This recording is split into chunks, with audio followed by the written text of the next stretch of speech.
नमस्कार, मी Suvarna home kitchen मध्ये परत एकदा तुमचं अगदी मनापासून स्वागत. सगळ्या सबस्क्रायबरचे धन्यवाद, सगळ्या व्ह्यूअर्सचे मनापासून आभार. पावसाळा म्हटलं की सगळ्यांना असं छान तळणीचं वगैरे खायची इच्छा होते आणि पावसाळ्यात खावं येते, कारण ते पचलं जातं पावसाळ्यात. त्यामुळे आपण ते नक्कीच खाऊ शकतो. तर त्यासाठी मी आज तुम्हाला खूप छान अशी रेसिपी दाखवणार आहे. अगदी घरातल्याच साहित्यात ती बनवली जाते अशी, ती म्हणजे डाळवडा. डाळवडा सगळ्यांनाच आवडतो आणि पावसाळ्यात तर जरा जास्तीच आवडतो. तर त्यासाठी मी इथे घेतलेली आहे 1 वाटी हरभऱ्याची डाळ, अर्धी वाटी आपल्याला घ्यायची आहे मुगाची डाळ, अर्धी वाटी, अर्धीला थोडीशी कमी तांदूळ. तांदूळ आपण जे रोजचेच घरात खातो ना तेच ते तांदूळ आहे. आणि 2 ते 2.5 चमचे फक्त आपल्याला घ्यायची पांढरी उडदाची डाळ. हे सगळं काय करायचं आहे, स्वच्छ 2 ते 3 पाण्याने स्वच्छ धुवून घ्यायचं आहे. 4 पाण्याने आपण छान डाळ, सगळ्या डाळी तांदूळ सगळं घेतलेलं होतं ते छान धुवून घेतलेलं आहे. आणि आता आपण हे साधारणतः 3 ते 4 तासासाठी आपल्याला हे भिजत ठेवून द्यायचंय. छान ते डाळ आपली छान भिजलेली आहे. आता यातलं सगळं पाणी आपल्याला काढून टाकायचं आहे. पाणी काढून मी परत एकदा डाळ छान धुवून घेतलेली आहे. आता आपल्याला शक्यतो पाणी न घालताच ही डाळ बारीक करायची आहे. तच मी टाकून घेणार आहे. आता डाळ बारीक करतानाच टाकून घ्यायचं आहे आपल्याला.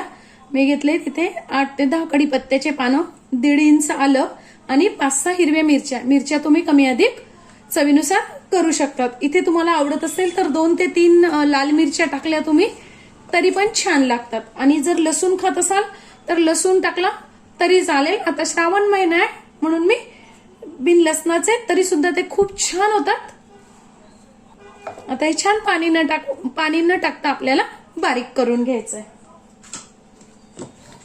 खूप पेस्ट नाही करायचंय आपल्याला, जाडसरच ठेवायचंय. बघा, खूप जाडही नाही आणि खूप बारीकही नाही.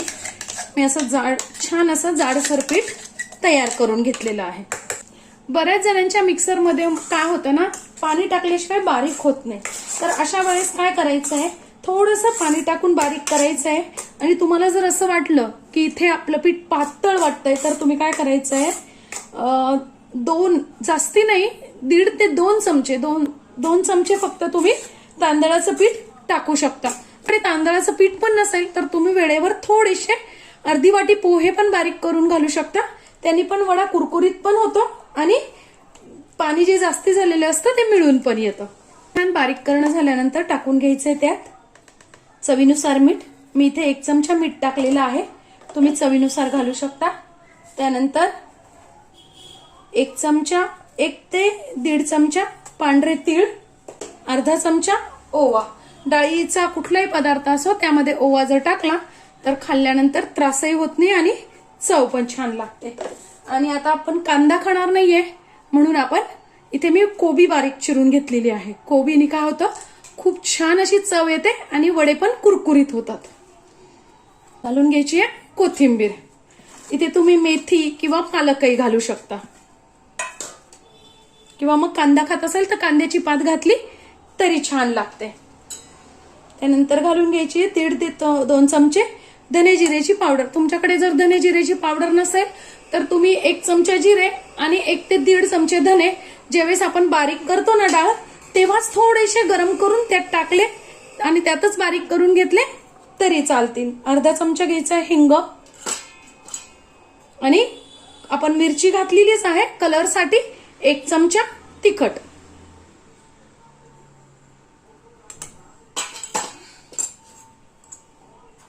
अर्धा चमचा हळद,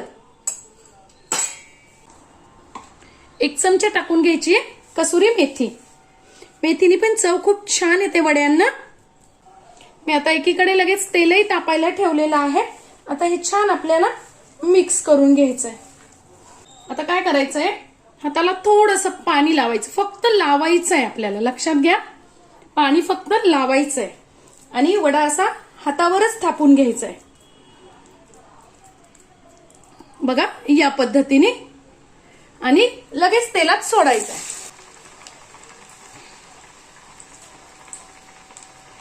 हे वडे आपल्याला असे ताटावर वगैरे करून ठेवायचे नाहीयेत, लगेच आपल्याला तेलात सोडायचे आहेत. आणि सुरुवातीला तेल तापवून घ्यायचंय आणि नंतर गॅस मीडियम करायचा आहे.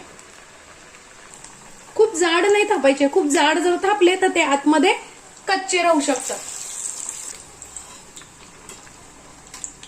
बघ, अगदी हलके असे आपले छान झालेले आहेत वडे. आता वडे झालेले आहेत, काढून घ्यायचे.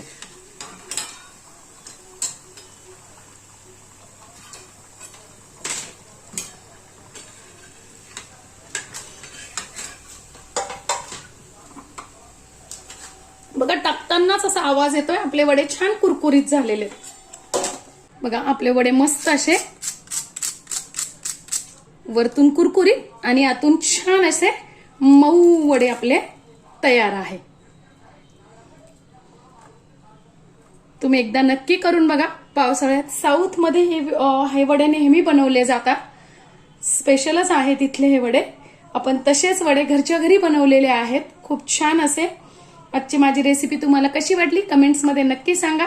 चॅनलला लाईक, सबस्क्राईब आणि शेअर करा. धन्यवाद.